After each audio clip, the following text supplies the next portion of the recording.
ኢትዮጵያን ከፍታና ሀያልነት ለመመለስ የሚሰሩ ስራዎች ላይ ትኩረት አድርገን ከመደመር እሳቤ ጋር አስተሳስረን የአጀንዳ ጉዳያችን አድርገናል። ተጨማሪ የሆነ ማብራሪያ እንዲሰጡን በአዲስ አበባ ከተማ የዲሞክራሲ ስርዓት ግንባታ ማስተባበሪያ ማዕከል የዲሞክራሲ ባህል ግንባታ ዘርፍ ኃላፊ ዶክተር ሚሳኤል ለማን እንግዳችን አድርገን እዚህ ስቱዲዮአችን ይዘናል። እጅግ አድርጌ አመሰግናለሁ ዶክተር። በዚህ ሰዓት ከኛ ጋር ቆይታ ሊያደርጉ ስለወደዱ እንኳን ደህና መጡ ብያለሁ። ደስ ብሎኛል ስለጋበዛችሁ። መልካም እንግዲህ ያነሳነው የአጀንዳ ጉዳይ አለ በጥቂቱ ከዘገባዎቻችንም ተከታትለዋል ያስባለውና ኢትዮጵያ በታሪኳ ጠንካራና ሀያል የነበረችባቸው ዘመናቶች አሉ።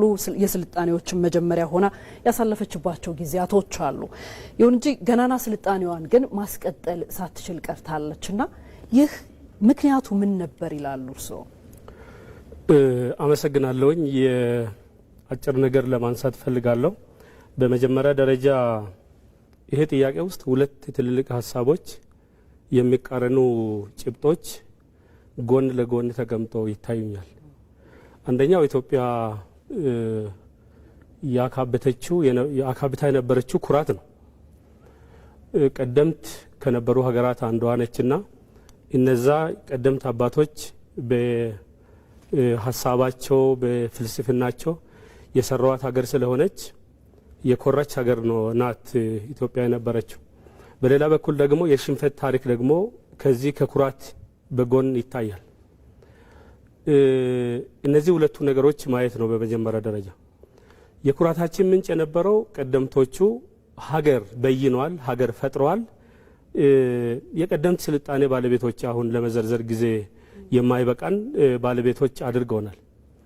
የዛ ኩራት አለመቀጠል ደግሞ ቁጭትን ይዞ ሽንፈትን አስከትሏል።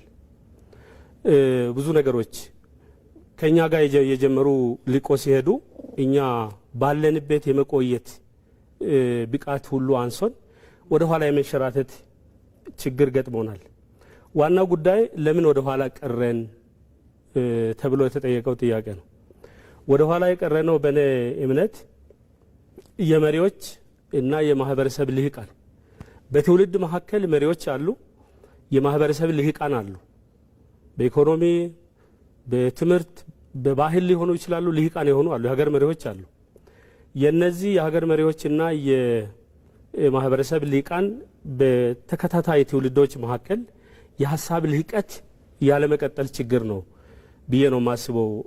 ዋነኛው ችግር እነዚህ ችግሮች ተደማምሮ የሀሳብ ድርቀት እንዲመታል የፖለቲካ ባህላችን እያደገ እየጎለበተ ህብረ ብሔራዊ አንድነት ጸንቶ ኢትዮጵያ በሁሉም መዋጮ የተገነባች ሀገርና ለሁሉም ክብር የምትመጥን ሀገር ሆና ወደ ላይ አሸብርቃ መውጣት ሲገባት ከዚህ ከመሪዎች የኢሳቤ መላሸቅና የትውልድ መካከል ደግሞ የተፈጠሩ ልሂቃን የብቃት ማነስ ከነበረችበት ያንን ማቆየት ተስኗት ወደ ኋላ ተመልሳለች ብዬ ነው ማስበው። ይሄ ሁሉ ተደምሮ የፖለቲካ ባህላችን ደካማ መሆንና ከቀውስ ወደ ቀውስ ስንዟዟር የኖርንበት አንዱ መነሻ ነው ብዬ ነው ማለሰው።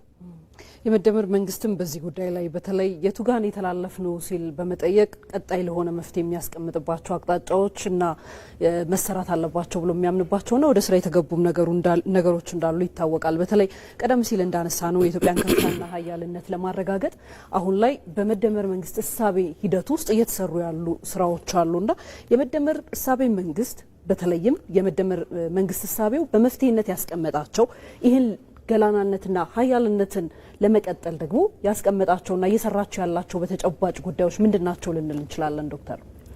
የመደመር መንግስት በጥልቀት ሲተነተን ሶስት አቅጣጫ ላስቀምጥ። መጀመሪያ አንደኛ በሀገር በቀል ሀሳብ እንመራለን የሚል ነው አንዱ አቅጣጫ። ሁለተኛ አቅጣጫ ደግሞ ጠቃሚና ረቢ ነገር ሲኖርና አስፈላጊ ሆኖ ሲገኝ ለኛ ጥቅም ለኛ ፖለቲካ፣ ኢኮኖሚ፣ ማህበራዊ ለውጥ ይጠቅማል ብለን ስናስብ ከውጭው ዓለም እንማራለን። ሶስተኛው ነገር ደግሞ ተማሪ ብቻ አይደለንም ሌሎችን እናስተምራለን ሰርተን የሚል ነው እንደ አቅጣጫ ስንወስድ። ይሄን ነገር ደግሞ ለማሳካት ሶስት ትልልቅ ስልቶች ተነድፏል በመደመር መንግስት ፍልስፍና። አንደኛው ጉዳይ የፈጠራ ጉዳይ ነው። ሁለተኛው የፍጥነት ነው። ሶስተኛው ብዙ ጊዜ ተደጋግመው እንደተገለጸው የዝላ የተባለው ጉዳይ ነው። የፈጠራ ጉዳይ ምን ማለት ነው? ኢትዮጵያ ምን አላት፣ ኢትዮጵያ ምን አለባት የሚለውን ነገር መለየት ነው። ምንድነው ያላት፣ ብቃቷ ምንድነው፣ ከተፈጥሮ አንጻር ከሰው ሀብቷ አንጻር የሚለውን ነገር በልኩ ማየት፣ ከዛ በኋላ ምንድነው የነበረባት ችግር፣ ለምንድነው እዚህ ቅርቃር ውስጥ የቆየን የሚለው በደንብ አይቶ ከዛ በኋላ በችግር ውስጥ መፍትሄን የማበጀት ችግርን ብቻ ሳይሆን መፍትሄን ከችግር ውስጥ አጨልቆ የማየት ብቃት ነው። በነገርሽ ላይ ችግር ብርቅ አይደለም፣ ብርቅ መፍትሄ ነው። ስለዚህ ብዙ ችግሮች አጋጥመውናል። ከዛ ችግሮች ለመውጣት በእያንዳንዱ ችግር ውስጥ መፍትሄን የመፈለግ ጉዳይ ነው። ፈጥረን እንሄዳለን። የፍጥነት ጉዳይ ደግሞ ከኛ ጋር አሁን ለምሳሌ ስለ እርሻ በሚነሳበት ጊዜ ዘመናዊ እርሻ የተጀመረው በ17ኛ መቶ ክፍለ ዘመን ሁሉም አህጉራት በጣም በተቀራራቢ ጊዜ ነው የጀመሩት ይባላል።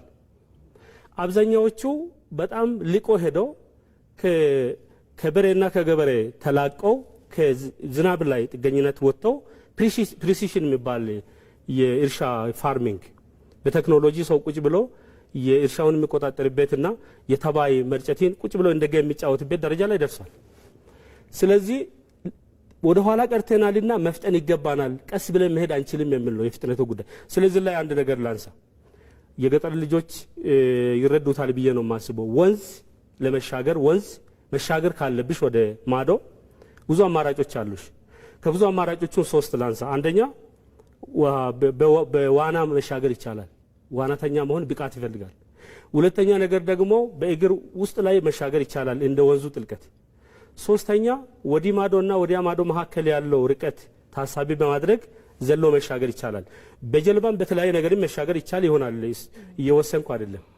ስለዚህ የኢትዮጵያን አቅሞች ዘርዝሮ በመረዳት ኢትዮጵያ ያሉባትን ችግሮች የውስጥም የውጭም በደንብ በማጤን እንሻገራለን ለሚል ነው ይሄ መፍትሄ ይዞ የመጣው።